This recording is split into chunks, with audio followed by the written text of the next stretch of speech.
கர்த்தர் நல்லவர். ஆமென். இன்னைக்கும் நான் உங்களுக்கு ஒரு சின்ன விஷயம் சொல்லுகிறேன். அது சின்ன விஷயமா இருந்தாலும் உங்க வாழ்க்கையில ஒரு பெரிய தாக்கத்தை ஏற்படுத்தக்கூடியதா இருக்கிறது.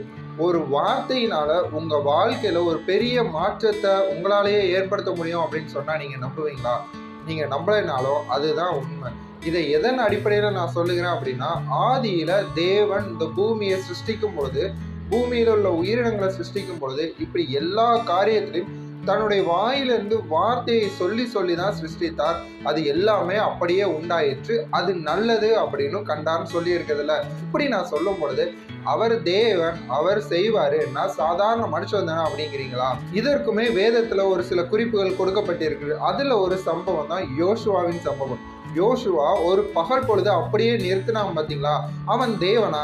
இல்ல மனுஷன் தானே. அப்போ ஒரு மனுஷன் தான் அந்த சம்பவத்தை செய்தான். அவனுடைய வாயிலிருந்து வருகிற வார்த்தையினால சூரியனை நிறுத்தினான் அப்படின்னா, இன்னைக்கு அதை விட மேலானவர்களாக, அதை விட விசேஷித்தமானவர்களாக புதிய உடன்படிக்கையின் பிள்ளைகளாக தான் நீங்களும் நானும் இருக்கிறோம். அப்ப நம்ம வாழ்க்கைக்கு தேவையான ஒரு காரியத்தை நம்ம வாயில இருந்து வருகிற வார்த்தையினாலேயே நம்ம வாழ்க்கையில நிறைவேற்ற முடியும் அப்படிங்கிறத நீங்க நம்புங்க, நீங்க விசுவாசிங்க. வேதத்துல தேவன் குறிப்பிட்டு இருக்கிற ஒவ்வொரு சம்பவமே நம்ம வாழ்க்கைக்கு அப்படியே நம்மளும் யூஸ் பண்ணக்கூடிய விதமா தான் இருக்குது.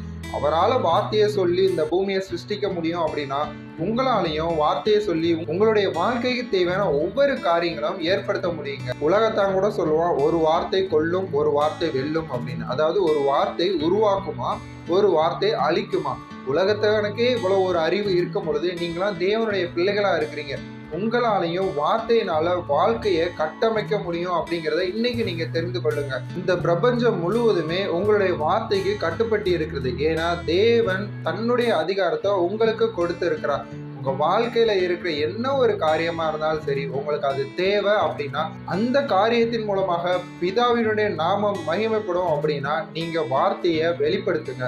அது உங்க வாழ்க்கையில உண்டாகும். ஒரு உதாரணத்துக்கு சொல்லுகிறேனே, பலவீனமா இருக்கிறது தேவனுடைய சித்தம் கிடையாது. அதுக்கு தீராத வியாதியில இருந்து தெய்வீக சுகம் உண்டாகட்டும் அப்படின்னு நீங்க வார்த்தையினால விசுவாசித்தீங்கன்னா உங்க வாழ்க்கையில அதை நீங்க காண்பீங்க. தரித்திரியத்துல ஒரு செழிப்பு வேணும் அப்படின்னா அதை வார்த்தையா நீங்க வெளிப்படுத்துங்க. உங்க வாழ்க்கையில தெய்வீக செழிப்பு உண்டாகும்னு எவ்வளவோ காரியங்கள் சொல்லலாம். என் பிள்ளைங்களுடைய படிப்பு விஷயத்துல ஒரு நல்ல ஞானம் உண்டாகட்டும், தேவனுடைய பாதுகாவல் உண்டாகட்டும், குடும்பத்துல சமாதானம் உண்டாகட்டும், இப்படின்னு ஒவ்வொரு வார்த்தையிலும் வல்லமை இருக்கிறது. ஏன்னா இது தேவனுடைய சித்தத்தின்படி நடக்கக்கூடிய காரியம். அப்ப நீங்க வார்த்தையை பேசுங்க. வாழ்க்கையில எல்லாமே அனுபவிக்கிறவர்களாய் கர்த்தர் உங்களோடு கூட இருந்து உங்களை வழி நடத்தி உங்களை ஆசீர்வதிப்பார். ஆமென்.